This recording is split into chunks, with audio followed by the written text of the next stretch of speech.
और सबसे ज्यादा नुकसान पर्यटन को पहुंचा। हमने और हमारी सरकार ने, हमारी मंत्रिमंडल के सभी सदस्यों ने दिन रात मेहनत कर इस समस्या से लड़ने की ठानी।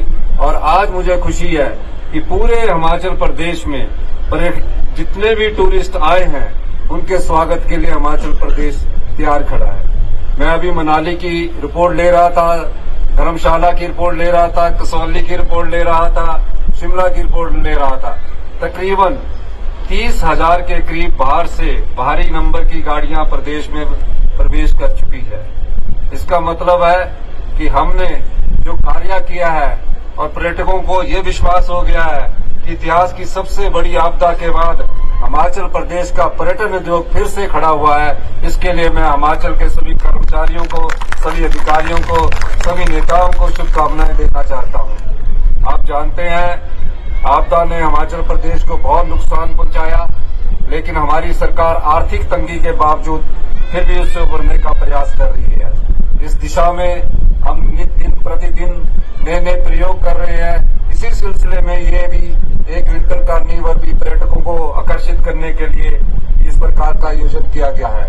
अभी हमने एक और कहा है कि 30 दिसंबर से 5 जनवरी तक हिमाचल प्रदेश के जितने भी ईटिंग ज्वाइंट्स है, यानी कि अपनी मर्जी से वो पूरा दिन रात खुले रह सकते हैं। कोई 11 बजे के बाद कोई पुलिस वाला उनको तंग नहीं करेगा, कोई 1 बजे के बाद उनको पुलिस वाला तंग नहीं करेगा, वो खुले रह सकते हैं।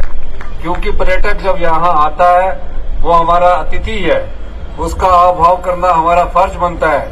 और मैंने ये भी दिशा निर्देश दिए हैं, अगर किसी पर्यटक कहीं ज्यादा झूम गया तो उसे पुलिस थाने में नहीं डालना है, उसे उसके घर में उसको उसके घर में और या होटल में छोड़ देना है।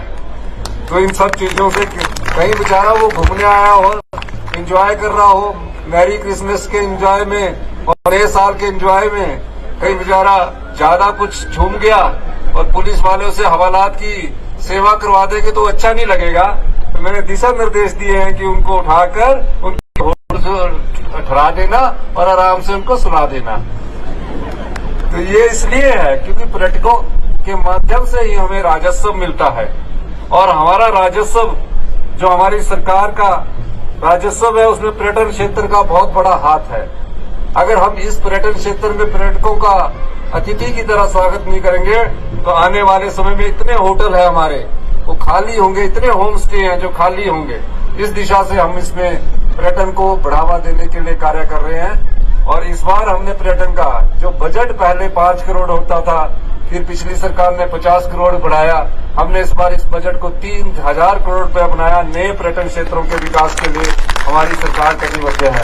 आप और नाटी के बीच में मैं ज्यादा समय न लेता, यही कहूंगा कि हिमाचल की जनता ने आपदा के समय जो योगदान राहत कोष में दिया है, प्यारे बच्चों ने जो योगदान राहत कोष में दिया है, छोटी छोटी गुल तोड़ने के बाद उन्होंने अपना योगदान आपदा राहत कोष में दिया है। मुझे इस बात की खुशी है कि आपके बच्चों के राहत कोष में जो दान करने के बाद पर्यटन भी खुलकर हिमाचल प्रदेश में आ रहे हैं। इसके लिए मैं बाहर से आए सभी पर्यटकों का भी बहुत बहुत धन्यवाद करना चाहता हूं कि आपके सहयोग से, आपके आशीर्वाद से हम लोग आपके स्वागत के लिए हमेशा तैयार हैं। आपका बहुत बहुत धन्यवाद। जय हिंद, जय भारत।